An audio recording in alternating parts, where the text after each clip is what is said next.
ये कॉमरेड, आज के बिहार के इलेक्शन के बाद के जो हालात हैं उस पर आपकी प्रतिक्रिया में जानना चाहता हूँ। बिहार के इलेक्शन के जो नतीजे हैं उनके ऊपर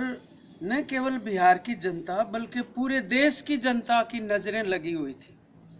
और इसलिए जो परिणाम आए हैं उससे देश में आम तौर पर एक स्वागत का वातावरण देखने को मिल रहा है और लोगों ने एक तरह से राहत की सांस ली है। और इसमें एक अर्थ तो ये छिपा हुआ है कि आमतौर पर विधानसभा के इलेक्शन में कोई राष्ट्रीय स्तर का जनादेश उस तरीके से नहीं उभरता, लेकिन बिहार के इलेक्शन में वास्तव में जो संदेश उभरा है वो मोदी की, भाजपा की, केंद्र सरकार के खिलाफ एक तरह का जनादेश उभरा है। वो और किसी की वजह से नहीं बल्कि स्वयं प्रधानमंत्री ने इसको अपने खिलाफ जनादेश जैसे इलेक्शन में तब्दील कर दिया था। जिस तरीके से वहाँ पे संबोधन और जिस तरीके से वो नीतीश कुमार के खिलाफ उन्होंने अपने आप को व्यक्तिगत तौर पर प्रस्तुत किया वहाँ, उससे निश्चित तौर पर आज कोई इस बात से बच नहीं सकता है कि भाजपा और एनडीए का जो 1.5 साल का जो शासन है ये उसका नतीजा है, उसके खिलाफ लोगों ने एक तरह से वोट दिया है। दूसरी बात इसके अंदर ये है कि जो तथाकथित विकास और इस तरीके की जो बातों से शुरू करके लंबा चौड़ा पैकेज, इतने करोड़ का दे दूं, इतने का दे दूं, करते करते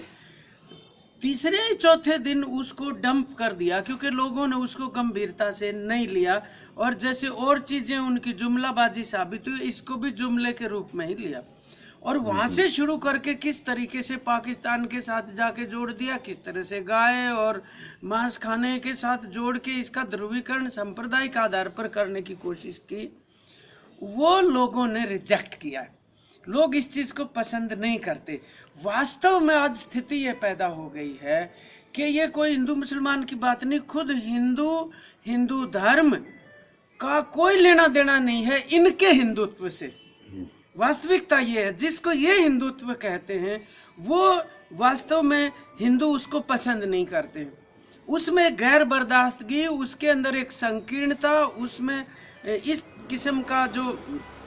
एक जहर है जिसको हिंदुस्तान के लोग पसंद नहीं करते हैं कुल मिला के, तो इसलिए उसको भी साथ के साथ रिजेक्ट किया है। दूसरा ये कि समस्याएं इतनी हैं वास्तव में, बेरोजगारी की है, महंगाई की है, कृषि संकट बहुत गहरा है,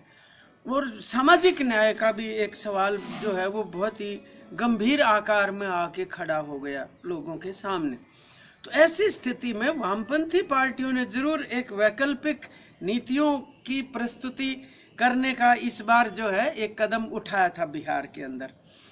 और ये तो सही है कि इतना ज़्यादा ध्रुवीकरण होने के बाद जो है उस तरीके से उसके कोई बड़े परिणाम आज नहीं दिखाई दे रहे, लेकिन इसके बावजूद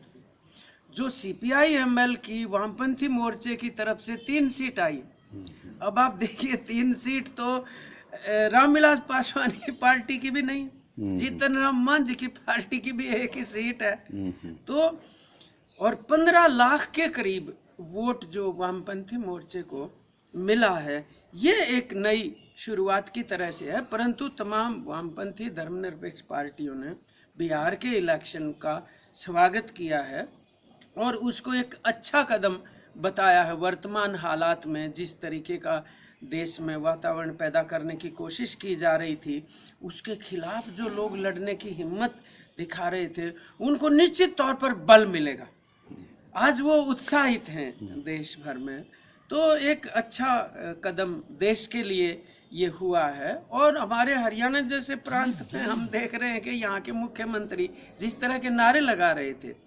मतलब कि भाई मुसलमानों को देश में रहना है तो उनको मांस खाना छोड़ना पड़ेगा, ये इस किस्म की जो घटिया बातें हैं। आप संविधान की शपथ उठाकर पद के ऊपर बैठे हैं और उसी का आप उल्लंघन कर रहे हैं। इस तरह का वातावरण जो पैदा करने की कोशिश महिलाओं के, दलितों, अल्पसंख्यकों की, किसानों की जो हालत है उसमें निश्चित रूप से आज हरियाणा की जनता को भी एक तरह से इससे राहत मिली है। और वो जो सड़क पे आके बड़ी संख्या में लोग लड़ रहे हैं, उनको ये लगता है अब कि हम भी मतलब कोई नया ऐसा रास्ता निकालेंगे जिससे कि हमारी बुनियादी समस्याओं का समाधान हो। धन्यवाद, बहुत बहुत जय हिंद।